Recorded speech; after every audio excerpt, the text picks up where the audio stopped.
Char!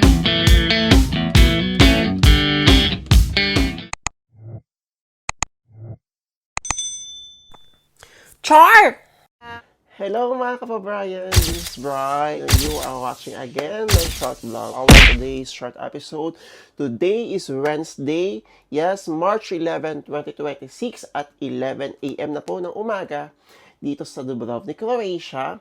Yes, so kitang-kita nyo naman kakabangon ko lang, oo. At I decided na gumawa ng isang vlog. Short update lang naman tayo sa buhay. Oo, mag-update lang naman ako kahit wala naman kayong pakialam sa buhay ko dahil wala naman kayong choice. So, pag-uusapan natin yung mga nangyari, yung mga napapanahong issue, ganyan, patungkol sa buhay dito sa Croatia habang tayo ay magla-lunch dahil may pasok pa tayo. Yes, so samahan niyo ako kumain. Ito na siya. Oo, ito na. Oo. And ayun, hopefully na mabigyan ko kayo ng konting information patungkol sa mga katanungan ninyo about sa buhay o sa kung ano man nangyayari ngayon papunta ng Croatia, kung kayo sa Middle East. Alam ko, ang dami-dami nag-worry ngayon. Yeah, so tara, pag-usapan natin yan. Yan ang ating magiging short topic for today. But before anything else, if you haven't yet subscribed and if you are new to this channel, please help me to reach 14,000 subscribers. Maraming salamat po sa lahat ng mga patuloy sumusuporta, sa mga hindi po nag-i-skip ng ads sa mga videos na ginagawa ko. Thank you so much. So, ay habang nagkakaundagaga na ako dito, sumasakit na yung mga likod natin, mga trentahin, oo, ayan. So, simple naman pagkain ko, oo, pupulang ako dito. Ayan, yung ulam po kagabi, tapos bahaw, ayan, saging, yun lang. So, pag-uusapan natin yung mga nangyari, yung mga pwede nating pag-usapan sa vlog na to. So, 1 week yata, magto 2 weeks akong hindi nag-vlog. Oo, kasi nga, ito naman sa mga mag-work sa supermarket, bigyan ko lang kayo ng konting idea. Yeah. So, nagkaroon kasi kami ng preparation sa control. So, parang, yung control dito, ilang beses ko na naman siya nabanggit, ay parang baladiya sa Middle East. Inspection, kumbaga. Yeah. So, every year, 2 beses yata kami nagko-control before mag-start ang summer season at bago matapos. So, last year, November, yon kami nag-control. Unfortunately, di ba sabi ko nga, muntik na, naka 93% kami doon sa last control na yon. So, itong first control namin this season, nangyari siya unexpectedly kahapon. So, yun yung pinagkaabalahan ko within the weeks na hindi ako medyo nakakapag-vlog dahil talagang as in, kapag magwa-work kayo sa alam ko namang normal sa inyo yung mga inspection, pero yung pressure, yung stress, basta yung preparation talaga. Alam mo yung meron kang tinik na gusto mong bumawi, gusto mong ma-perfect yung control. Kasi, ayoko na maging mukhang failure. Char. Although, hindi naman failure yung nangyari sa last control namin.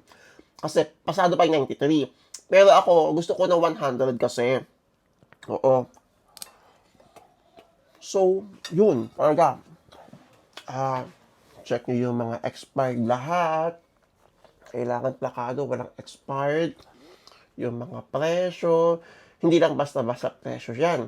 Kasi may di ba sa mga supermarkets, may mga label ng presyo, loyalty price, promotion, normal price, mga ganon. Kailangan plakado rin yun. Malinis yung store. Ayan. At dun talaga, yung mga pinaka-most critical talaga, doon sa store na inaanuhan ko ay yung mga nasa fridge. Mga yogurts, mga gatas, mga dairy, mga ganyan, mga cheese, mga salami. Diyan talaga ako gisang-gisa ng amo ko. Yeah, talagang pag ganitong mga season na mga nagkakaroon ng inspection, halo-halo na yung emosyon namin lahat. Oo. Yun, panggabi rin ako nun. Dumagdag talaga sa akin yung schedule. Pag ganito talaga season, magkakaroon inspection, naggagabi ako. Alam niyo yung pressure, Kasi syempre, ang control naman, umaga darating ang mga yan eh. So, malamang sa malamang, pag pumasok yung mga pang-umaga, kailangan ayos yung store, tama lahat. So, yung pressure talaga sa part ko, since ako yung nag-aano sa operations, ay grabe, talagang patong-patong. Talagang gusto ko makita lahat, pero may mga pagkakataon na makakakita yung amo ko ng expired, ganyan. Although yung expired naman kasi hindi naman sobrang tagal. Kumbaga, within the day, hindi ko nahugot. Mga ganon. So, Monday, ay, hindi pala. Saturday, before kami mag-close, diba Sunday off nga kami, lakado, sige, okay na. Ito na talaga. Nag-extend pa ako noon. Guys, talaga, hindi ko na inaano sa amo ko na nag-extend ako. 9 p.m. close kami, ina-extend ko na talaga kasi gusto ko talaga matapos na. Ayoko na may masabi sila. Ayoko na may makita pa sila. Oo. Pumatak yung Monday. Dahil nakakita na naman siya nung March 9. March 9 naman yung within the day. Bakit hindi ko siya nakita? Talagang, nung araw na, nung Monday na yun, medyo napaluha na ako. Kasi, alam mo yung parang binuhos ko na lahat nung Sabado eh. Kasi hindi namin alam kung kailan pupunta yung control. So, nung Saturday, talagang binuhos ko na talaga, pero may nakita pa rin siya. So, medyo na, alam mo yun, hindi ako naninis na ibang tao. Fault ko. Kasi ako nga yung humahawak. Although, sa laki naman ng store, diba? May mga pagkakataon talaga na hindi ko makikita. Pero, nagtuunan ko kasi ng pansin yung place kung saan siya nakahugot. So, ayun ulit, Monday, talaga may hugot talaga ako. Inigot ko talaga buong Monday. Wala akong pakialam kung medyo may wala pang mga laman. Nag-extend pa ulit ako noong Monday, guys. Kasi talagang, inisa-isa ko talaga ulit. O kahit alam ko na sa utak ko kung ano yung mga mag-expire na kinabukasan, hindi, inulit-ulit ko talaga, inisa-isa ko talaga ulit. Pagdating kahapon, ayan na. Although, hindi ko rin talaga alam. Papasok na ako, nag-control na pala kami kahapon. Tuesday. At alam nyo nangyari. Naka 100 na kami. Oh my God. Sobrang alas is talaga. Andun yung area manager siya yung amo ko. So yun, sinabihan ako na 100 nga kami. Alam niyo yun. Although, iba talaga. Iba yung feeling. Parang na-proud talaga ako sa sarili ko na kaya pala. Kasi yung mga last control namin, may mga dumarating na mga taga-ibang branch. Siyempre, tulong-tulong kami. Although this time, ayan, talagang kami talaga mga tao. As in, yung preparation na yon ay sobrang nakakapiga, nakaka-stress, at talagang araw-araw kang kakabahan kasi ayaw namin mag-fail. Oo.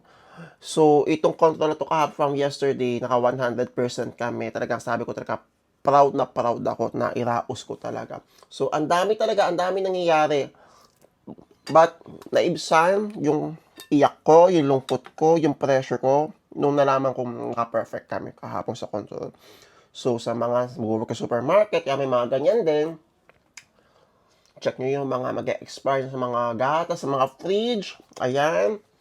Yung kahit yung mga delata, kahit matagal mag-expire, i-check nyo pa rin. Kasi may mga naliligaw dyan na hindi nyo alam. Oo. May mga times na hindi kayo nakakapag-5 po pa nagre-refill, di ba? I-check nyo yan. And, ayun. So, salamat sa mga nag-congratulate. And, ay, okay na ako. Ano sa kahingan ako na maluwag-luwag. Wala na ako ibang iisipin bago pumasok ng work. Hindi na ako mag-isip na may nahugutan naman kaya yung amo ko, ganang-ganan.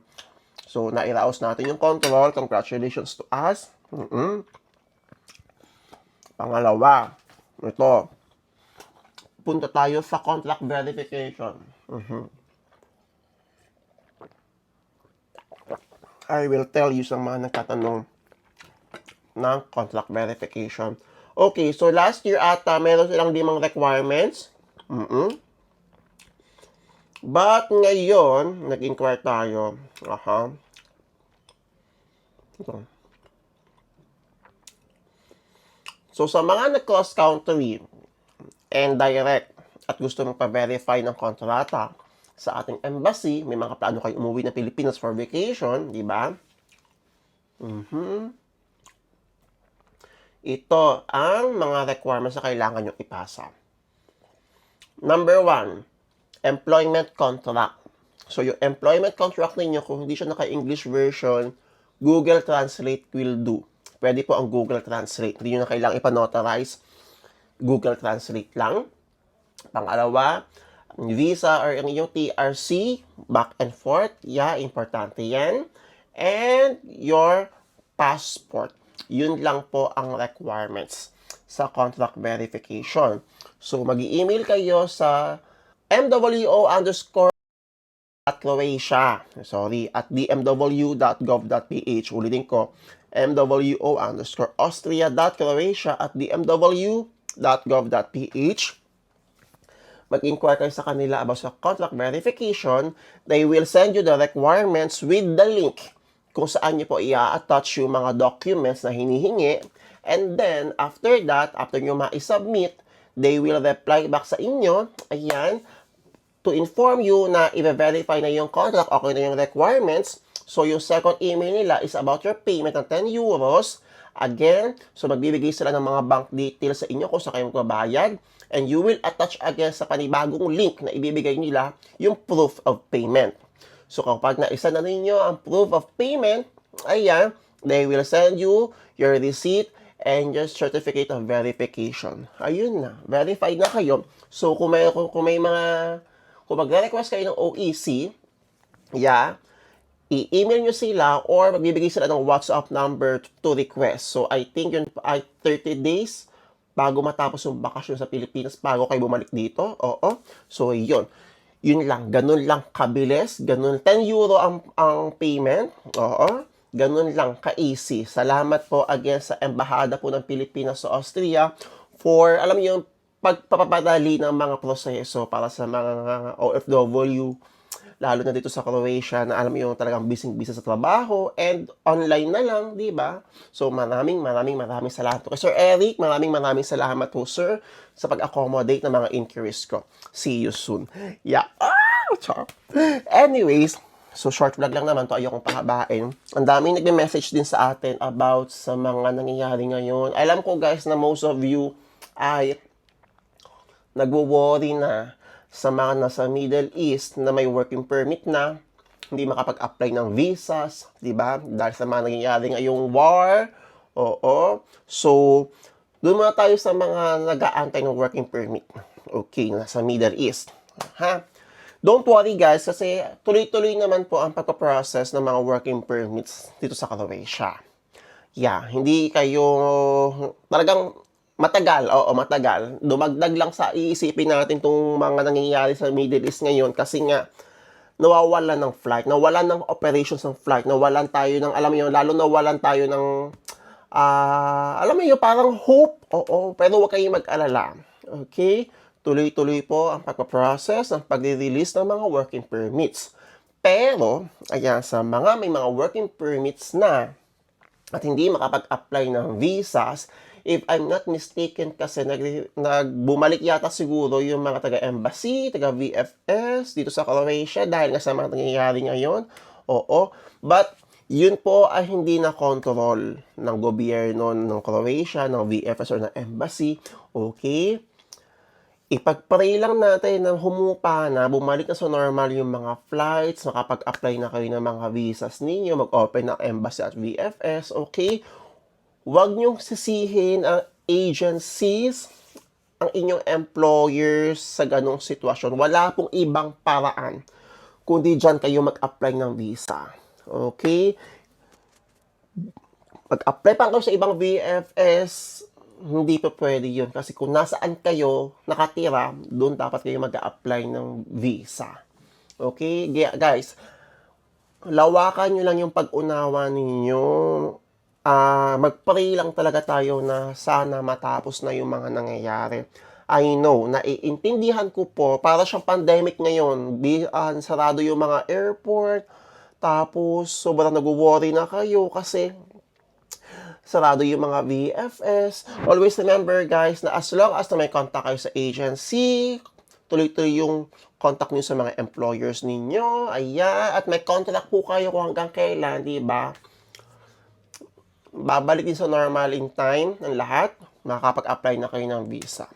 Ha? Kapit lang tayo. Huwag kayong, alam ko, nakakatakot, nakakakaba. Pero, dasal lang talaga yung napaka-importante para bumalik sa normal ang lahat. And I hope, matapos na talaga yung mga nangyayari. Kasi,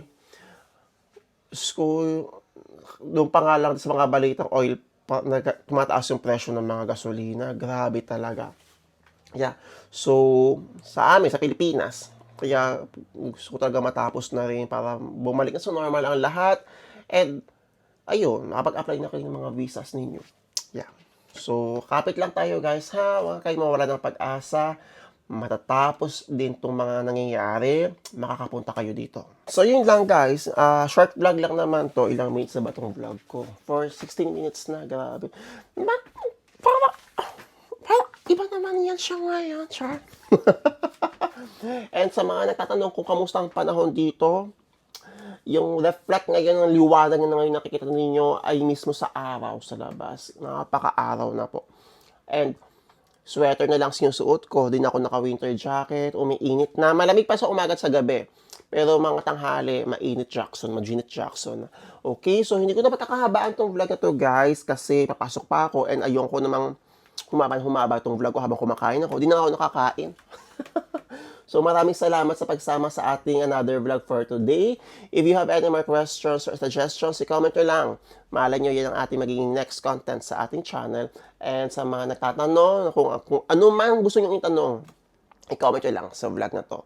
Ayan. So maraming salamat po. Again guys ha, dasal lang tayo. Ha? Dasal na matapos na lahat ang mga nangyayari sa Middle East, sa mundo, na maging manumbalik sa normal ang lahat at magpatuloy yung bagong journey nyo dito sa Croatia soon.